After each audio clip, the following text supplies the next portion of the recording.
everybody, my name is Mr. Francy and welcome back to Mr. Francy Reads. Okay, so today I'm doing the mid-year book freak out tag. Look, are we technically at the middle of the year? Not yet, but we will be very soon, and I have a whole ton of favourites and non-favourites for the first half of the 2023 that are coming up soon.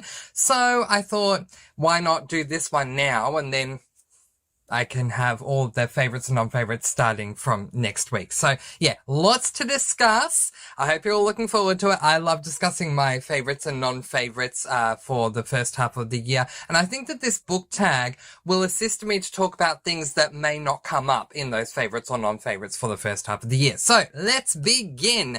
This is the mid-year book freakout tag, and I am going to credit Bianca from Your Words, My Ink for this book tag. It is officially the book tag for 2022, but I don't have time to wait for the 2023 one. So it's fine. It's fine. It doesn't matter. Let's begin. So this is the mid-year book freak out tag. Prompt number 1. How much have you been reading? So it's saying how many books have you read to this point? Let's head on over to good old handy dandy Goodreads, and according to Goodreads right now, I am filming this video on the 17th of June, and according to Goodreads, I have read 63 books as of the 17th of June. By the end of June, that will be 68. I will have read 68 books by the end of June, which is fantastic. I have a goal to read 100 books every year, and so being at the halfway mark, I wanted to have read 50, and I've read more than 50 books, so I'm very happy about that. So 63 books at the time of recording, but at the time of the halfway mark, once we get to the 1st of July, I will have read 68. Very happy about that. Prompt number 2, what have you been reading? So this is basically wanting to delve into stats. This is going to be very interesting for me. I can probably give you genres. I actually don't know. Let me have a look.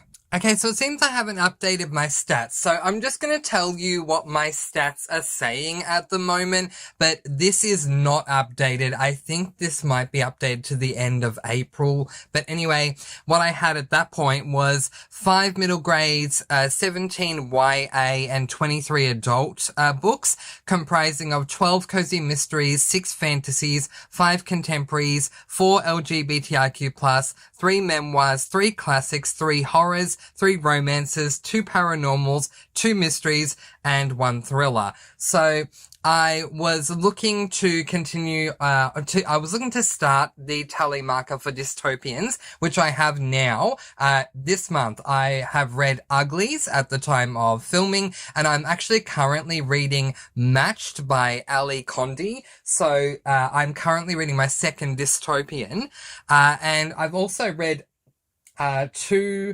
3 thrillers, so that's, it's all way out of whack at the moment. Like, that was an update from April, so it's, not exactly completely up to date, but the good thing that I can share with you all is that I've read, many different age ranges and many different genres to this point, which I'm very, very happy about. I was going to go through star ratings, but that's going to be too much of a headache to get into as well, so we'll just leave it at that and we'll move on to the next prompt.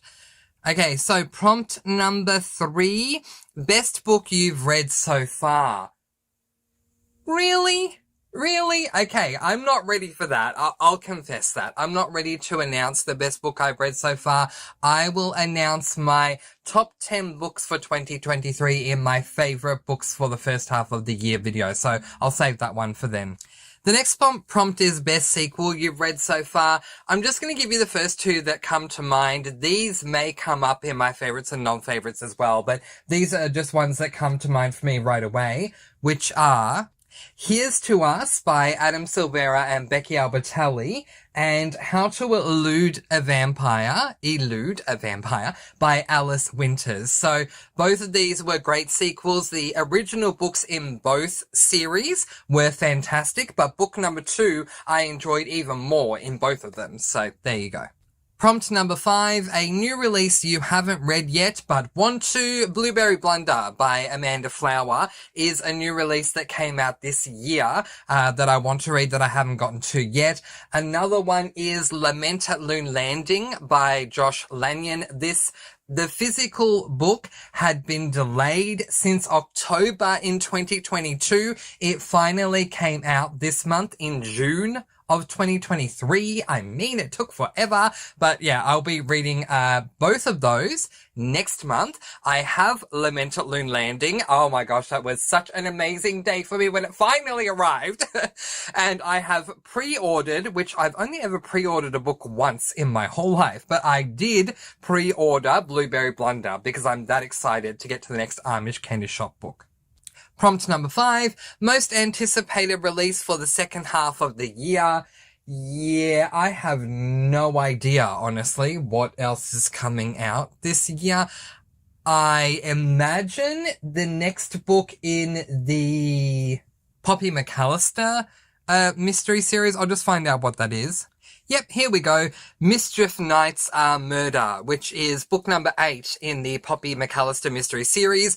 You guys, I knew that I loved the series. I did not like book number 1, but from book 2 onwards, I liked this series. What I didn't know was how much I was gonna miss this series in the first half of this year.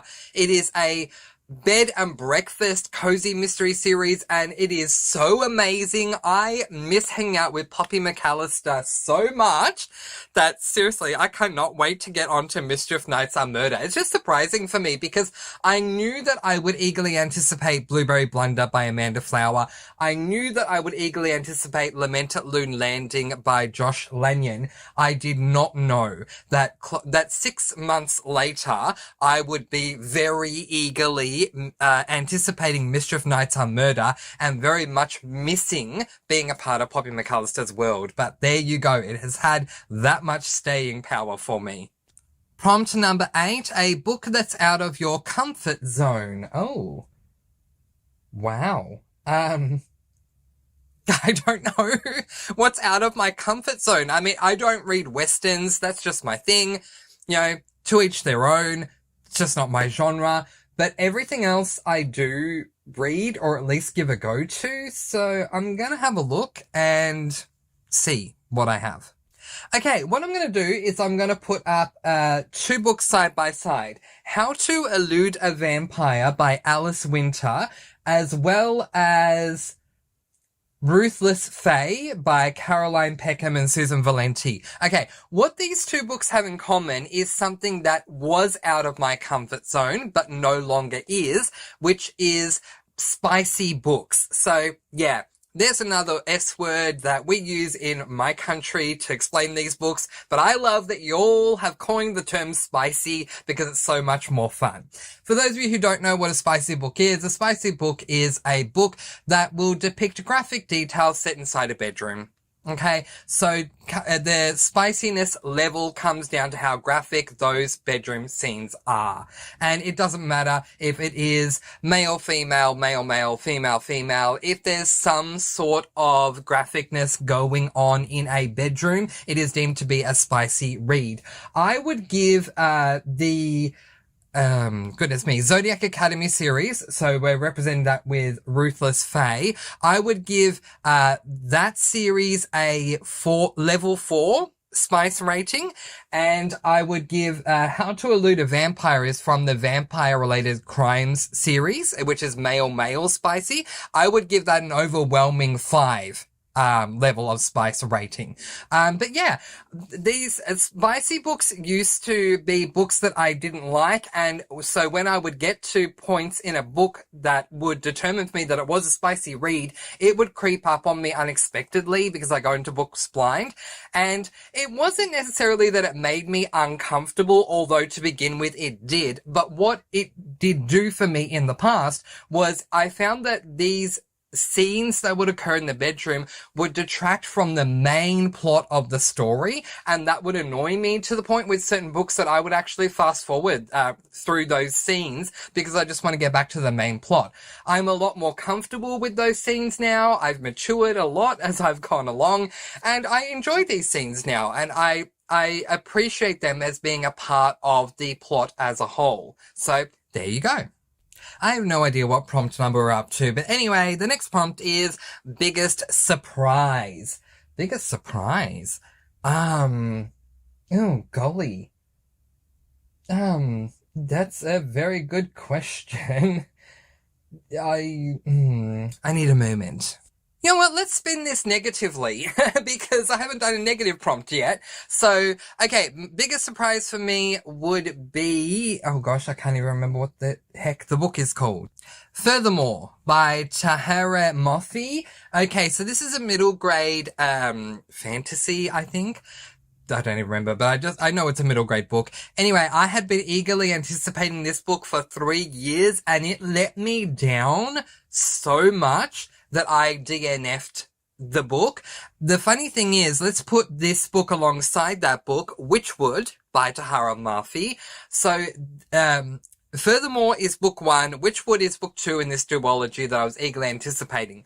I was eagerly anticipating them both so much that I purchased them both at the same time, and I think I made it through about 5, 6 or so chapters into Furthermore before DNFing Furthermore, and just because, unfortunately, it's book number 2, when you DNF book 1 in the series and you have book 2, you're automatically DNFing book 2. It's kind of sad, but it just comes with the deal. So I ended up, unhauling both of them, and I was really eagerly anticipating them. Another one that we'll put on this list is this book, Rabbits by Terry Miles. This is an adult thriller that I read this month. I was also eagerly anticipating this book for 3 years, and it let me down so much. If you want to see more, then go back to my reading vlog for the 4th to the 10th of June. Oh my goodness. I went off in that reading vlog. So if you want to see ranting negative Mr. Francy, you will see it in that video, because I was not happy. So there you go. A negative spin on books that surprised me. Those two, I was eagerly anticipating both of them for 3 years, and they just incredibly let me down. Next prompt is new favorite author. And so this is a new author for me. I'm going to go with, oh gosh, what is her name? I'm doing so well in this video. Apologies for my unpreparedness here. I'm going with Laura Bradford. So I read the first 2, or the only 2, books in the A Friend for Hire Cozy Mystery series this year, in the first half of this year, and I loved them both so much. I'd never read Laura Bradford before, and I would love to read more of her works, but I want to read more of her works that were as cozy as those 2 were, because they were extremely cozy, and I loved them so much. So if you have any recommendations for Laura Bradford books that are as cozy as the 2 books in the Friend for Hire mystery series, let me know in the comments below, because I'd love to read more of her works. I'm sure I have a lot more authors that I absolutely love. I just can't. Oh, yes, I do. Julie Buxbaum. Okay, let's put these books up on the screen. What to Say Next and Tell Me 3 Things. Oh my gosh, I read these books 1 month after the other, basically, and these books were fantastic. I loved them so much. It's been a long time between reads for me when it comes to contemporaries, but these were just really, really good, and I can't believe that I hadn't read Julie Buxbaum before. Interesting fact to tell you about this prompt, which is a comparison to the last prompt that we did, Biggest Surprise. I had been eagerly anticipating these 2 books for 3 years as well. So just because I'm eagerly anticipating a book or books for 3 years or more doesn't necessarily mean that it automatically is going to fail me. These 2 books actually exceeded my expectations, and I was incredibly excited going in. So yeah, really would love to read more Julie Buxbaum in the future. The next prompt is underrated gems you've read recently. I'm just going to go through some titles really quickly with you all.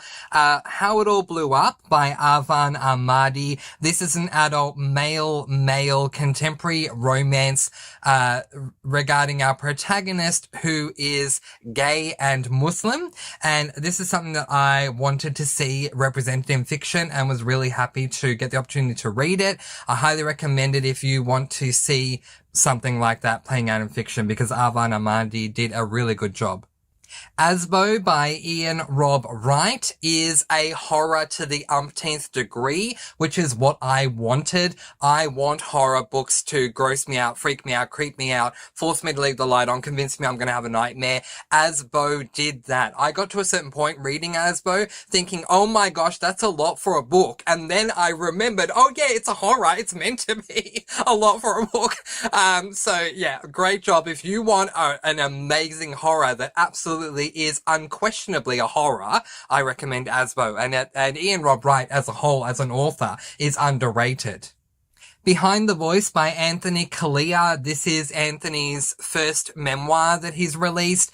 And while Anthony Kalia was the runner-up of season 2 of Australian Idol, and while he does talk about this in his book, his memoir has so much more to it than just Idol. Anthony is a gay man, and he was dealing with being gay but not wanting to come out to the press and to the public because he had been advised that that is a killer on your career. So he went through a lot of struggles prior to him eventually coming out. I'm not going to say how it happened. It happened in a way, reasons, but we won't go there. You can read it for yourselves. But the book was really amazing. Anthony Kalia is an amazing guy. I'm so glad I read the book, and I recommend it if you're looking for a great memoir. And How to Elude a Vampire. I've already alluded, ironically, to this book already. But, yeah, I'm going to put it out there. Vampire-related crimes, the series. This is book number 2 in that series.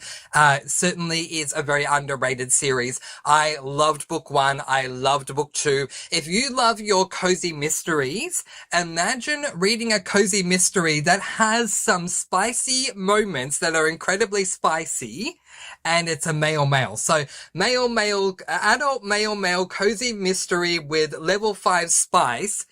If that sounds intriguing to you, I highly recommend reading book 1, which is How to Vex a Vampire. But these are prompts for books I read in the first half of 2023, and I read How to Vex a Vampire last year. So that's why I'm alluding once again to How to Elude a Vampire, which is book number 2. The next prompt is books to read by the end of the year. I'll just put in some highlights for you. I already have the majority of my TBR for the rest of the year planned out. The Foxhole Court. I'm very excited. By Nora Sakovic. I'm finally going to be reading it in the second half of 2023. I think I shelved this book over a year ago. I'm so happy that I'm finally getting to it. The Maidens by Alex Michaelides, who is the author of The Silent Patient. I've heard that apparently The Maidens is better than The Silent Patient, and I loved The Silent Patient. I gave it an overwhelming 5 stars. Gleanings by Neil Schusterman. So this is a novella from the Arc of a Side series. I read book 1, 2, and 3, I think 2 years ago. And while the star ratings did go down, book 1 got 5 stars, book 2 got 4 stars, and book 3 I think got 2 stars. I miss the world, and so for the sake of it being a novella, I am intrigued to get to it. The Troop by Nick Cutter. So this is another book that I've been wanting to read for 3 years. I am very much looking forward to getting to it, and I hope it doesn't let me down. So far, as you can see, we're 2 for 2. 2 books completely letting me down that I've been waiting for 3 years, and 2 books that completely were even better than I imagined that I've been waiting for 3 years. I hope that The Troop by Nick Cutter falls into that category. I hear that it is extremely horrific, and that's what I want when I read a horror. And The Fill-In Boyfriend by Casey West. I plan to read a number of Casey West books towards the end of the year. I have read 2, no, that's not true. I've read 3 Casey West books so far. P.S. I Like You, Listen to Your Heart, and Lucky in Love, and I loved all of them. So I want to read more male-female romance, and I fully, wholly, and completely trust Casey West. So I'm looking forward to reading more from her works. And that is it. That is the end of whatever this was called. the 2023 for me. Mid-year book freak out tag. Excellent. So what would you have answered for these prompts? Let me know in the comments below. I tag everyone. If you want to do this video, please do. And let me know that you did, because I want to see your answers. And I tag everyone, and for everyone to say, Mr. Francy tagged me because my name's everyone. So if you say that, please let me know that too. I don't do book tags often, but boy, do I enjoy them. If you want to see more book tags on this channel, let me know in the comment section below. But in the meantime, that is where we are going to leave it. Favorites and non-favorites are starting next week. I'm starting with my first video next week, and then for the majority of July, because we would have gotten through the first half of the year, it's the majority of those videos will be taken up by favorites and non-favorites. I'm very much looking forward to it. Favorite authors, favorite series, bookshelf tour, least favorite books, DNF'd books, all. I'm so excited. I love doing my favorites and non-favorites. I do them twice a year at the midway mark and the end of year mark, and can you tell how excited I am? I just love doing them so much, and I hope that you're eagerly anticipating them as well. Alright, letting you all go with peace, blessings, and so much love. Please do be kind and love one another, and spread your sparkling energy all throughout the world. And until next time, happy reading. Bye everyone!